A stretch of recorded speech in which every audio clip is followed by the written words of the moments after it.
Hi, my name is Alici. I'm a healthcare chaplain and advanced care planning coordinator, and these are my top 10 tips for visiting someone in the hospital.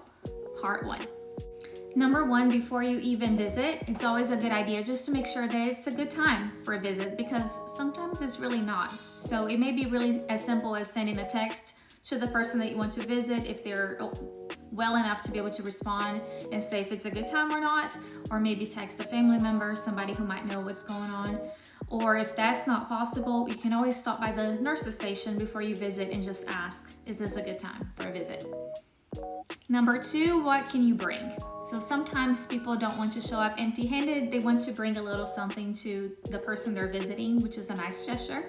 You definitely don't have to bring something. Your presence is probably enough. But if you want to bring something, which is nice, I think you can think about something that would make that person more comfortable or that would help them pass the time. So maybe a blanket, something cozy socks, or if that person is alert and oriented, an eye mask to help them sleep at night, or maybe something to help pass the time like crossword puzzles, even a coloring book, reading materials, maybe even a lottery ticket might be a fun item to bring. Now be careful about bringing food items or beverages unless you know if they're not in any dietary restrictions at the hospital, because sometimes they might be. And if you're not sure, you can also ask the nurse if they are able to have a certain food or drink before you give it to them.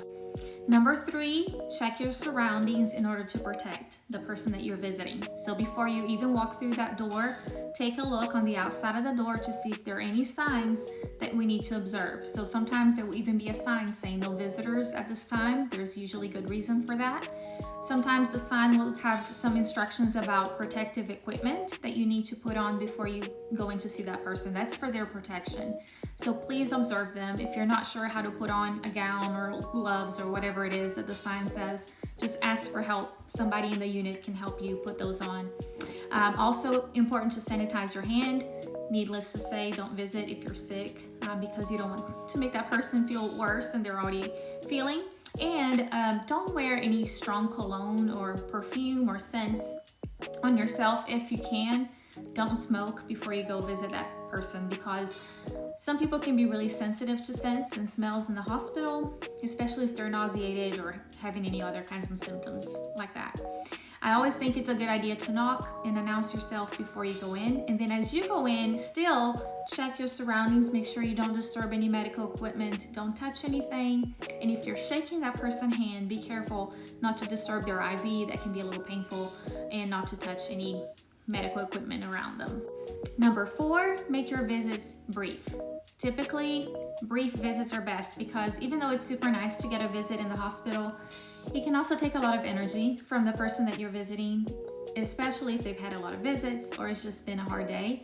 So usually the brief visits are better. Now sometimes people will want you to stay longer. Maybe they're feeling lonely, they want some company. You can use your judgment. That can be a different situation. If you know they're not just being polite by asking you to stay, then stay. But normally I would recommend letting them know you're there for a brief visit and then sticking to it. It doesn't mean that you can't sit down for a little bit. In fact, I would encourage you to still take a seat, because for one thing, you don't want to make it sound like you're also rushing the visit, like you're just trying to get out of there.